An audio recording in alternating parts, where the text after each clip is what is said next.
So at this point, I'd like to delve a little further into what a mini model, a mini LBO, or short form LBO as it's alternatively called, looks like in the context of we've gotten a SIM and there's certain high level information in the SIM.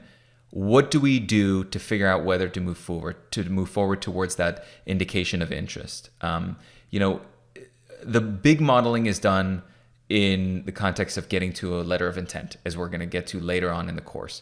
But at this point, what we do is we take the management case that's presented in the SIM, usually, and then simply plug that into a mini model that layers out, well, okay, if we assumed that what management is saying is going to happen, what does the return profile look like?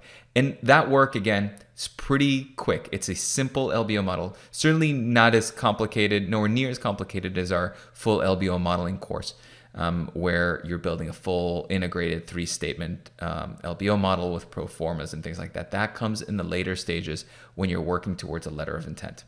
Okay, so here's that SIM, right? And these documents can be anywhere from a short one. This is certainly on the shorter side as a representative SIM for our hypothetical company, Joco.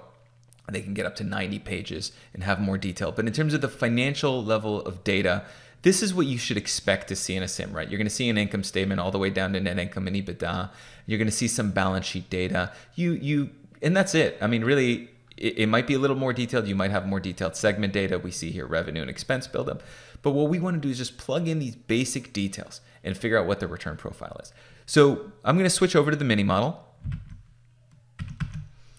And I'm going to walk through this again. This is not necessarily a full-blown modeling course, but I want you to understand how this model works. So typically what you will see somewhere, usually on top, is the output, the summary outputs. What does this business look like in terms of revenue to EBITDA? Again, using management's data. So if you see here, there's an output of revenue all the way to EBITDA and net income, and then you've got some balance sheet data and some cash flow data as well. And then most importantly, here's the basic sources and uses. So in this transaction, we haven't really contemplated anything yet in terms of financing, but we can make some high level assumptions. Let's say half of this deal, let's say we're assuming this, this thing is bought at 500 million. We'll make those assumptions in a second. It's roughly 10 times the company's EBITDA. And let's say we fund roughly half of it with debt, and the rest of it we're going to fund with equity.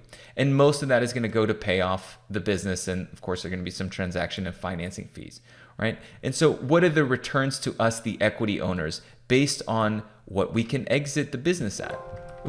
What we can exit the business at, right? So if we get in at 10 times and we exit at 10 times, well, we're going to generate a 21% IRR for this business based on the management case of where their EBITDA ends, for the management case of how they overall perform, and our initial funding assumptions.